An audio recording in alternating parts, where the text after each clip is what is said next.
देखो यार, इसको भी लेके डुबाया मैं सर, इसको पहले धक्का दे दो और फिर खुद भी कुछ ना बचाने जा रहा था फिर डूब गया ऐसा लग रहा है। अब जब डूब जाएगा तो बताएंगे किसको डूब जाएंगे देखने वहाँ पे डूब रहे के नहीं तू जाके अंदर देख के आना, तू ऐसा अंदर देख के गए कि नहीं नीचे पूरा अभी बढ़िया भी अच्छा है मैं वीडियो बनाऊंगा, वीडियो बनाऊंगा तुम लोग अच्छे से नहीं कर so we'll be starting with the Ohm's law part, basic part है तो थोड़ा सा अच्छे से करेंगे इसको। स्टेटमेंट ऑलरेडी पता है हम लोगों को भाई यार बताओ स्टेट से तो बता दो Ohm's law फॉर्मूला मत बताना स्टेटमेंट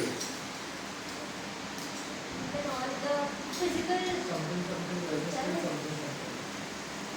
गाना गा physical then all the physical quantities are kept constant potential difference current proportional to the current voltage इसमें तो एक रेजिस्टेंस था ना बहुत तेज स्टेटमेंट को रीआइटरेट कर दी क्या करेंगे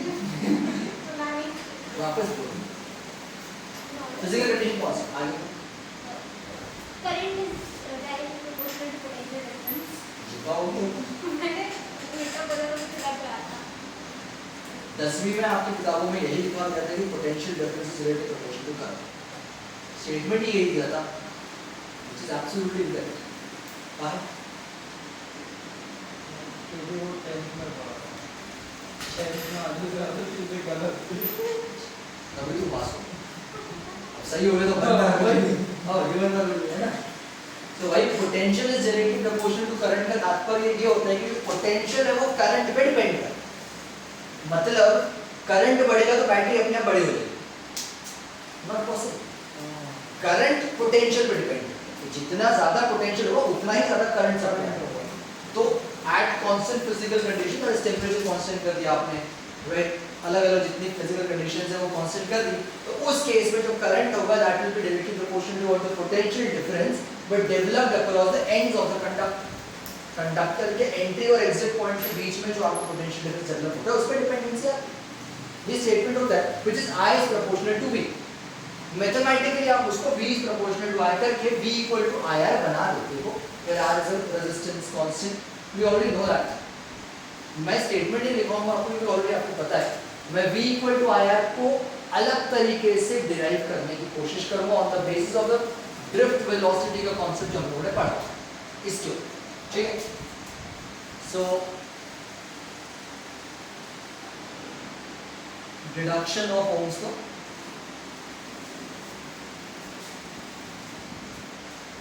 फ्रॉम ड्रिफ्ट वेलोसिटी तो VD से हम लोग V इक्वल टू IR वाले लॉजिक बनाने की कोशिश करेंगे थोड़ा ठीक है अब VD which is actually your drift velocity has already been derived in the last lecture as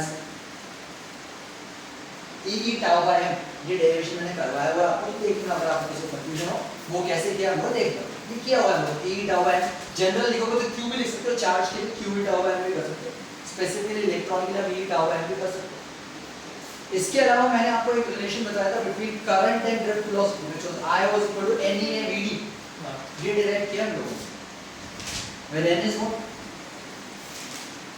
तो पढ़ना पड़ेगा this is number density sorry क्या बात कर रहे हैं यार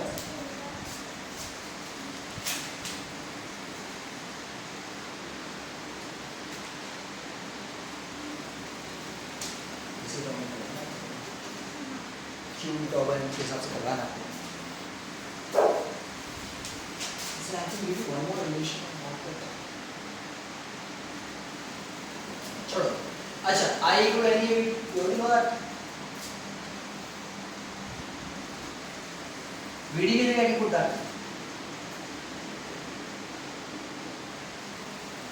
E tower right Ohm's law में करंट आता है वो करंट है और क्या पोटेंशियल V चाहिए मेरे को ना E is always equal to V upon N potential is E dot D, ये हम लोगों ने किया हुआ हमेशा। तो यहाँ से E की वैल्यू छोड़, I can put it in ताकि E हट जाए बस। I कितना है? N E square A V by L tau by N, ऐसा है तो लगा पूरा। If I do I इधर नीचे, तो कैसा रहेगा? V upon I बन इसको, V upon I, बाकी सब उधर है। That should be equal to what? ml upon what? N E square A tau। ऐसा m is what? Mass of the charge, electron constant, L is the length of the conductor constant, N is constant, E is constant, A is constant, tau is constant for a given temperature, क्योंकि हम लोगों ने सब कुछ constant रखा हुआ है। तो इस हिसाब से this entire thing becomes a constant, and this actually is the value of resistance of the conductor। तो जो resistance होता है that is always given by ml upon n square A tau, and which actually proves your ohms, or that V upon I is actually a constant which is shown by resistance in this case। समझ में आया? Easy है, सब है easy.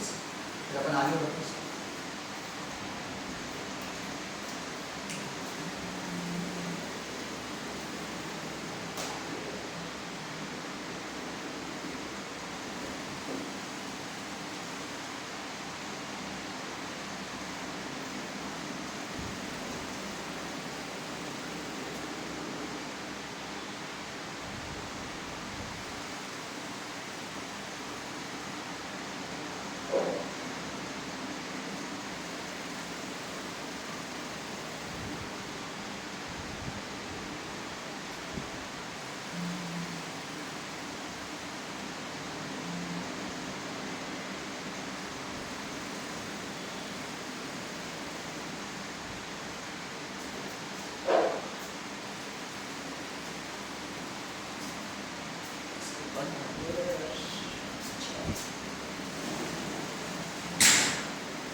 समझ में आया कि नहीं? बस सिंपल सी चीज़ है, बिल्कुल डिफिकल्ट नहीं। Wait,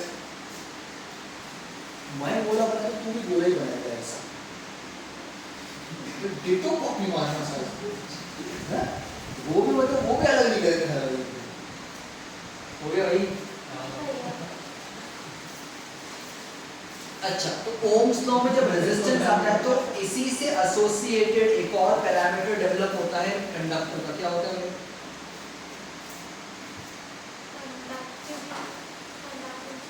specific resistance, commonly known as resistivity. Right, क्या होता है रेजिस्टिविटी का लॉजिक?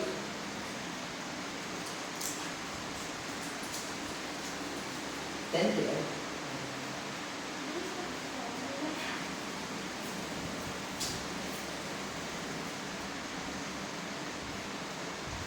तो आइडियली रेजिस्टेंस से डेराइव होता है। Resistance is directly proportional to length of the conductor, inversely proportional to what? Area of the conductor. तो वी ऑलरेडी नो, कंबाइन करते हैं, R was proportional to L upon H, और constant आता है rho, R was equal to rho L by A, and if I say that the conductor has a length of 1 meter, an area of cross section of 1 meter square, then rho and R will be numerically equal. That means resistivity is numerically equal to the resistance of the conductor for a length of 1 meter and area of cross section of 1 meter. So numerical concept है, theoretical concept नहीं है उसका. But resistivity is material dependent. It will only depend upon the material. That does not depend upon the length of the area. मतलब अगर मैंने copper wire को 5 टुकड़ों में काट दिया, इक्वल टुकड़ों में, तो सब पार्ट पे जो रेजिस्टेंस होगा 1/5 होगा, R/5 R/5 R/5. But resistivity सबकी रो ही रहती है, क्योंकि that does not depend upon the dimension.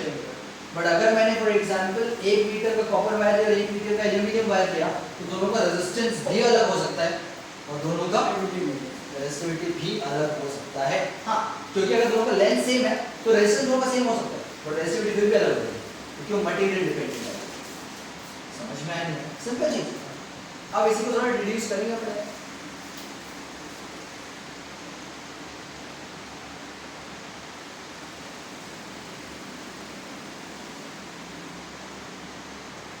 Specific resistance को रेजिस्टिविटी बोलते हैं, आप कुछ भी बोल सकते हैं।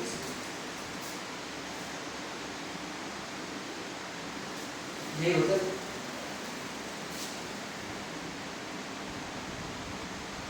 ये हो जाएगा आर भाई, आर की वैल्यू अभी निकाली अपन ने, ml upon ne square a tau.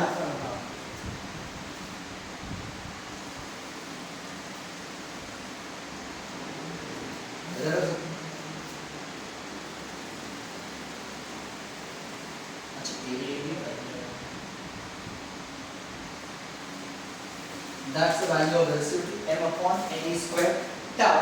अच्छा resistivity हो या resistance doesn't matter, resistance का फॉर्मूला क्या था?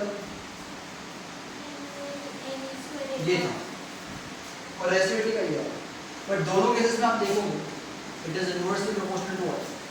tau। ये भी what is tau? होता है बताया आसपास।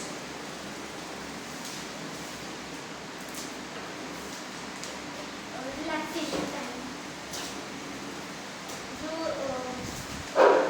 टाइम इन सक्सेसिव कोलिजन तो जो दो इलेक्ट्रॉन्स की कोलिजन होगा, दो सक्सेसिव कोलिजन्स के बीच का जो टाइम स्पैन होता है जहां पर कोई कोलिजन नहीं हुआ है उसको हम रिलैक्सेशन टाइम बोलते हैं, बताया था राइट। अब यार देखो इनवर्स प्रोपोर्शनैलिटी, मतलब अगर रिलैक्सेशन टाइम ज्यादा हुआ तो क्या होगा? रेजिस्टेंस या रेजिस्टिविटी कम हो रहा है। अब रिलैक्सेशन टाइम ज्यादा है, इसका तात्पर्य क्या है कि दो कोलिजन होने में टाइम लग रहा है, तो यार टाइम लग रहा है मतलब यही होगा कि दोनों के बीच डिस्टेंस ज्यादा होगा, तभी वो आ ही नहीं पा रहे पास में, तो टाइम ज्यादा लग रहा है। अगर चार्जेस दूर दूर हैं इसका मतलब ये हुआ कि उसमें से करंट आसानी से फ्लो हो रहा है कि मुश्किल से फ्लो हो रहा है? मुश्किल से। सोच समझ के बात चीज।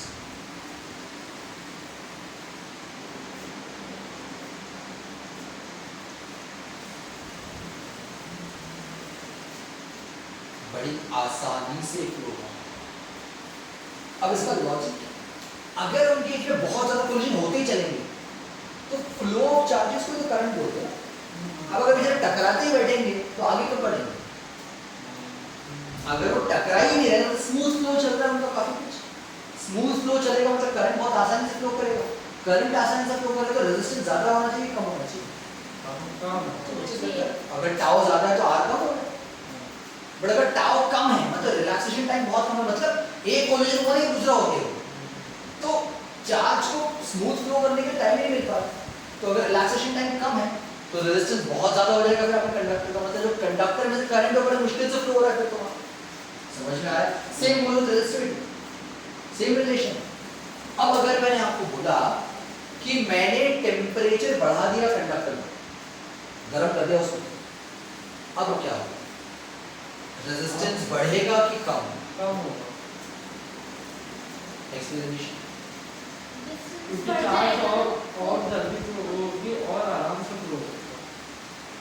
सोचो समझो, मैंने टेम्परेचर इंक्रीज किया, कोलिजन इंक्रीज हो जाएगा तो फिर रेजिस्टिविटी बढ़ जाएगी, रेजिस्टिविटी बढ़ जाएगी। तो भाई अगर आपने गर्म कर दिया तो एक तरीके से आपने उसको एनर्जी प्रोवाइड कर रहे हो ना, चार्जेस को काइनेटिक एनर्जी मिलेगी उनको, thermal energy will be converted into kinetic.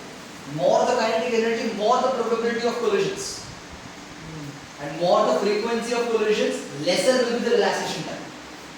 Lesser the relaxation time, more will be the resistance, or more will be the resistivity. That means with an increase in temperature, the resistance of the conductor also increases.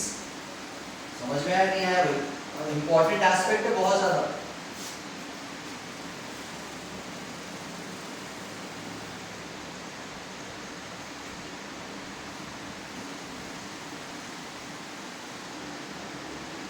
मैंने सिर्फ pointer बना के रखा है, temperature बढ़ रहा है तो जो टाउ है वो डिक्रीज हो रहा है, रेजिस्टेंस बढ़ रहा है, रेजिस्टिविटी भी बढ़ रही है, तो पॉइंटर बना के वैसे वर्षा कर सकते हो, टेम्परेचर कम होगा तो उल्टा हो जाएगा। आया समझ में नहीं आया? That is the only reason, जितना ज्यादा आप टेम्परेचर कम करोगे उतनी ज्यादा उसकी जो रेजिस्टेंस है वो कम हो जाएगी, और रेजिस्टेंस कम होगा तो फ्लो ऑफ करंट बढ़ जाएगा। That is what is the basic concept of super conductors. Super conductor पता क्या होता है?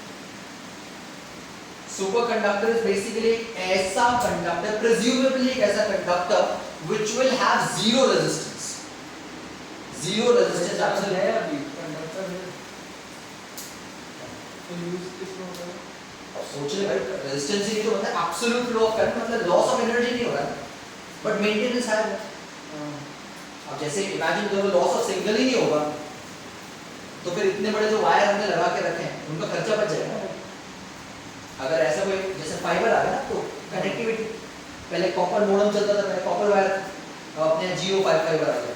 तो फाइबर का लॉजिक क्या है कि भाई वो जो इलेक्ट्रिकल है उसको वो लाइट में कन्वर्ट करे, एंड ऑब्वियसली लाइट की स्पीड इलेक्ट्रिकल स्पीड से ज़्यादा है, इसलिए इंटरनेट स्पीड बढ़े रहती है।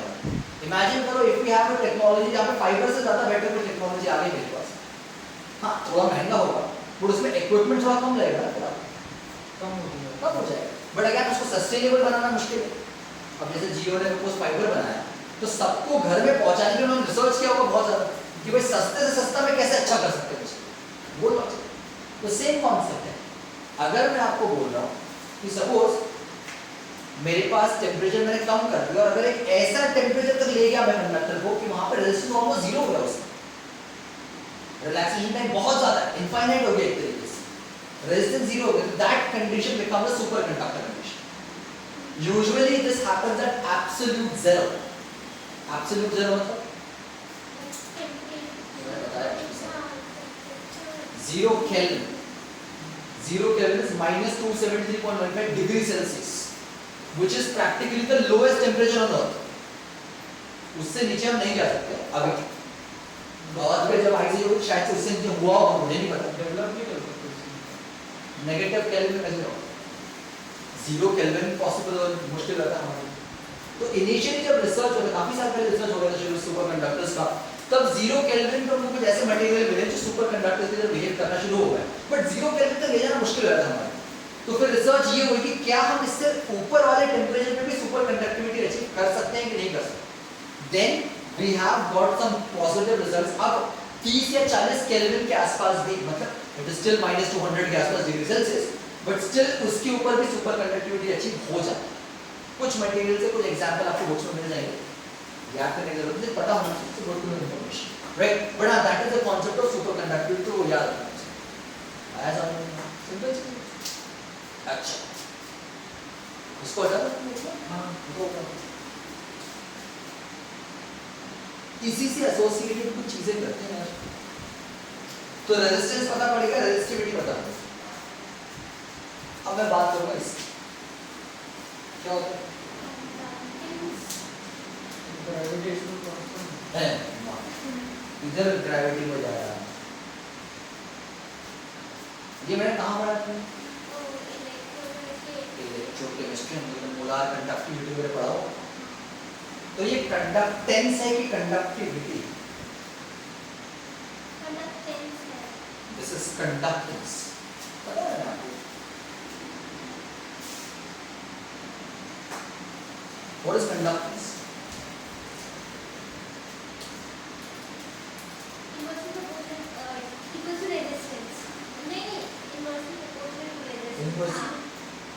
This is equal to 1. So conductance is the reciprocal of resistance. Resistance का उल्टा, resistance होता है कितना मुश्किल हो जाए, कंडक्टेंस हो कितना आसान हो, उल्टा कॉन्सेप्ट। तो फॉर्मूला भी बन जाएगा कितना है, n स्क्वायर एटा होगा ml। हाँ हाँ, ये ml अपॉन 4 होगा, उल्टा हो गया।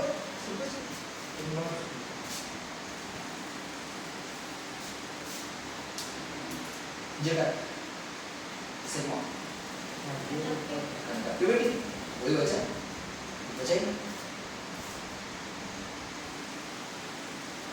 which is what ऐसे उसका फॉर्मूला बन जाएगा फिर आपको, राइट। अब ये फॉर्मूला याद करने की जरूरत है, डेरिवेशन में आ जाएगा, रटना मत इस फॉर्मूले को, क्योंकि इसके ऊपर ऐसे कोई डायरेक्ट क्वेश्चन बनेगा नहीं आपके, बट पता होना चाहिए आपको। सिंपल सी बात, बिल्कुल बिल्कुल। करंट डेंसिटी क्या होता है?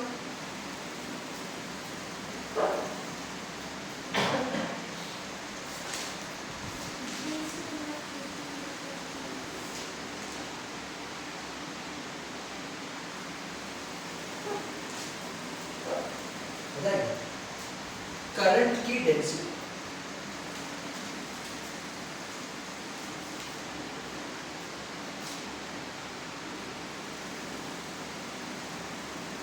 J से represent करो.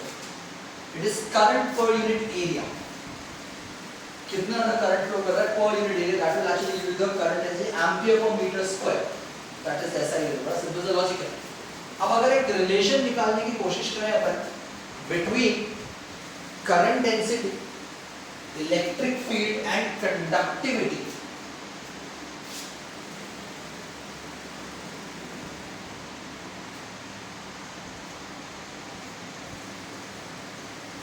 J सिग्मा और E के बीच में रिलेशन कैसे बनाओगे इसको? J क्या होता है? I by okay. I will be equal to NEAVD.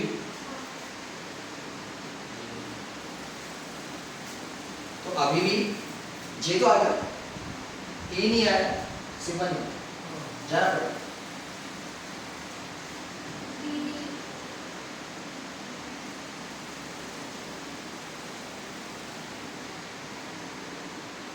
E tau by m. That's VD. कितना आ रहा है? ऐसा होगा. Right. अब किस में जाना है? J हो गया, E आ गया. सिग्मा में जाना. सिग्मा मतलब क्या? 1 by rho. So sigma is 1 by rho. Okay. 1 upon rho can also be written as what? RA by L का या आप डायरेक्टली कर सकते हो फॉर्मूला बना के. राइट, नहीं परेशान तो यहाँ से कर लेना L upon R, then L upon what? ऐसे ही बनेगा. मतलब कितना आएगा? N square tau by m. ये किसकी वैल्यू है? सिग्मा. अब यहाँ पे कुछ दिख रहा है क्या? N e square tau by N e square tau by m. तो मतलब ये क्या है? That's the relation between current density sigma and E. आया समझ में? बना सकते हो.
पता नहीं ये टॉपिक बचा नहीं करेंगे.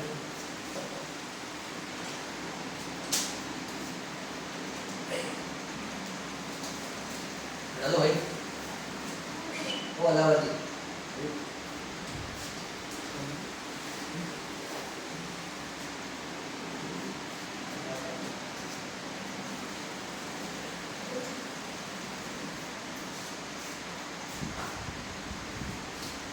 तो भाई जैसे हम लोगों ने टेम्परेचर डिपेंडेंसी लिखी थी, अभी अगर टेम्परेचर बढ़ेगा रेजिस्टेंस भी बढ़ेगा, तो उसका एक मैथमेटिकल रिलेशन होता है बेसिकली.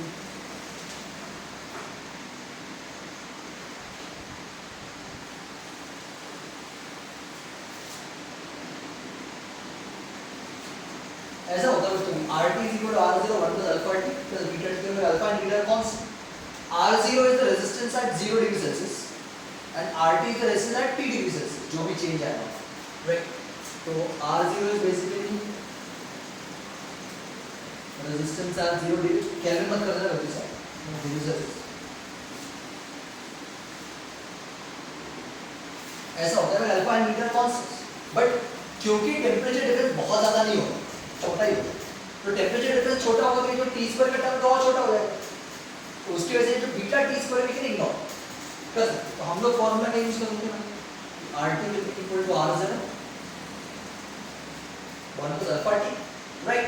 इसका मतलब ये है कि टेम्परेचर बढ़ेगा तो क्या होगा, ये वाला टर्म पॉजिटिव हो जाएगा तो RT की वैल्यू बढ़ जाएगी, टेम्परेचर बढ़ रहा है तो RT भी बढ़ रहा है with respect to R0। For conductors alpha की वैल्यू पॉजिटिव होती है, फॉर इंसुलेटर्स अल्फा की वैल्यू नेगेटिव होती है, और सेमीकंडक्टर्स की वैल्यू पॉजिटिव नेगेटिव बीच में लाया करती है। ठीक है, तो इस हिसाब से if I open the bracket ऐसा आना, यहाँ से इसकी वैल्यू करता अल्फा की निकाल सकते हो, alpha will be equal to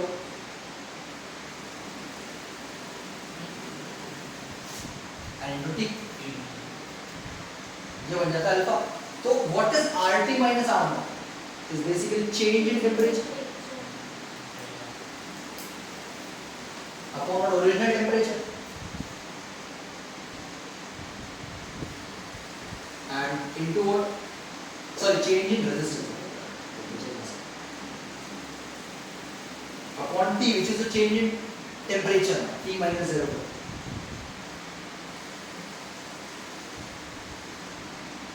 मतलब यहां से हम लोग निकाल सकते हैं हमारा अल्फा की वैल्यू। इनको R0 के ओरिजिनल टेम्परेचर है। RT is the resistance at T and R0 is the resistance at 0 degree Celsius। resistance nature original temperature. resistance है बेटा, R0 है नहीं उनका ओरिजिनल टेम्परेचर। अरे so this is resistance at 0 degree।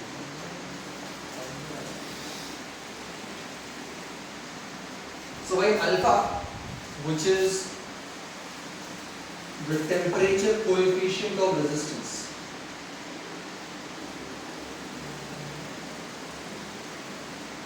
temperature coefficient of resistance defined as what? It is the ratio of the change in resistance with respect to what the product of resistance at 0 degree Celsius and change in temperature। अगर कोई पूछता है otherwise formula याद रखो तो भी ठीक है, रेजिस्टिविटी के लिए भी डिटो सेम ही फॉर्मूला रहेगा, बट इतना है कि आप वहां पे नो लिख दो,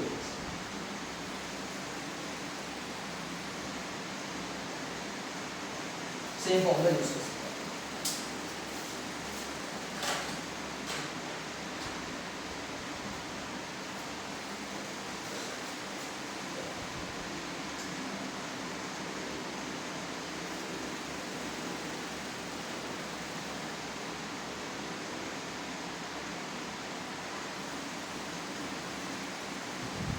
आया समझ में? समझे? और इसके अलावा जो दो टॉपिक्स और थे which is series and parallel connections जो कट गए, रेजिस्टेंस के लिए कट गया, सेल के लिए है वो नहीं, और इसके अलावा कलर कोडिंग, रेजिस्टर्स की कलर कोडिंग थी, B B Roy great Britain had very good भाई चीजें बना के उसको वो भी काट दे रहे तो वो हट गया अपना। तो नेक्स्ट क्लास में शुरू करेंगे ईएमएफ, सेल शुरू करेंगे, सेल के कॉम्बिनेशन देखेंगे, सीरीज में सेल लगेगा तो पैरेलल में लगेगा तो मिक्स लगेगा तो कैसे होगा, बताया था फर्स्ट क्लास में, फर्स्ट लेक्चर तो है, देखा नहीं ना, जाके मेरा यूट्यूब पे वॉच टाइम बढ़ा है तो समझ रहे हो।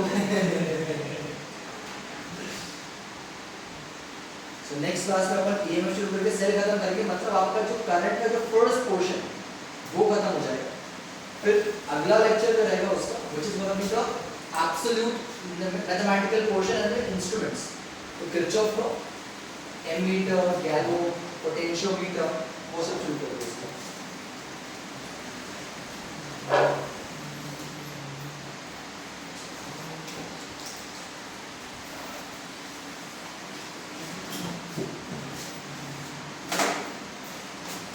There you go.